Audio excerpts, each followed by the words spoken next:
Sinong nakakilala kay Jack Argutas Facebook page? Ito'y tinake down ng Facebook. Mga kababayan, isa sa mga boss natin yan na Banatiros. Kasama yan sila Banat Bay at sila Boss Dada.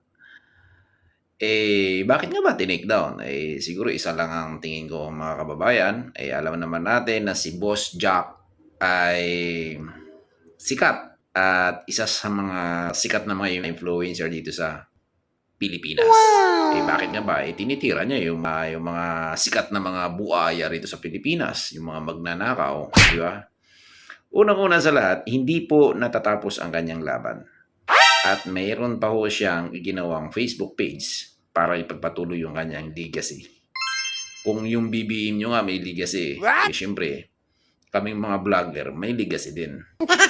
Diba? Ito yung kanyang bagong Facebook page mga kababayan. Supportahan nyo to mga boss. Si Sir Jack Reaction. So, kayo nang bahala dyan ha. I-share nyo yung video na ito. Supportahan nyo yung ating kaibigan, ang ating boss, Sir Jack Reaction. Yan yung kanyang bagong Facebook page. Huwag nyo kakalimutan na i-share at i-follow yung kanyang bagong account. Ganun talaga Sir Jack hindi man natin hawak yung kapangyarihan pero darating ang araw na aayon din sa atin dyan. Maniwala ka. Saludo ko sa'yo. Tuloy mo yung hangarin mo.